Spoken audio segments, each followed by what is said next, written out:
وہ رب انہی کو آزماتا ہے جو اس پر یقین رکھتے ہیں۔ جہاں مایوسی ہو وہاں ہاتھ خالی ہی رہ جاتے ہیں۔ وہ بس آزماتا ہے کہ میرا بندہ میری محبت کے لیے صبر کی کس حد تک جاتا ہے۔ دل کی تسلی کے لیے کافی ہے، اللہ نے کچھ بہتر ہی سوچا ہوگا۔ وہ سبب بنائے گا جہاں سے تمہیں گمان بھی نہ ہو۔ ہمیں صبر آنے کی دیر ہوتی ہے اور اللہ کا انصاف شروع ہو جاتا ہے۔ معجزے کرنا اللہ کا کام ہے، ہمارا کام تو بہت آسان ہے، بس دعا اور صبر اور یقین رکھنا۔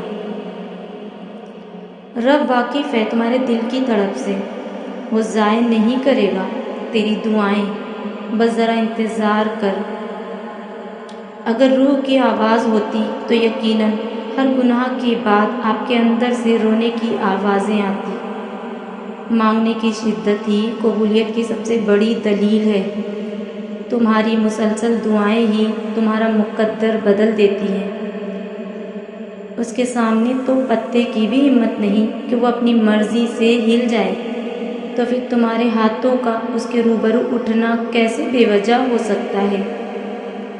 خدا تم پہ رحم تو کرتا ہے ہر شخص کی اصلیت دکھا کر، مگر مسئلہ یہ ہے کہ تم خود پر خود ہی رحم نہیں کرتے ہو۔ ناممکن جیسی چیزیں اللہ پاک مقدر میں نہیں لکھتے، کیونکہ ہمیں کچھ چیزیں دعاؤں سے ملا کرتی ہیں، اور وہ خدا ہی تو دنیا کو پالنے والا، اس کے لیے تو کسی چیز کو جوڑنا کوئی مشکل نہیں، پھر وہ چاہے ہمارا دل ہو یا ہماری ٹوٹی قسمت۔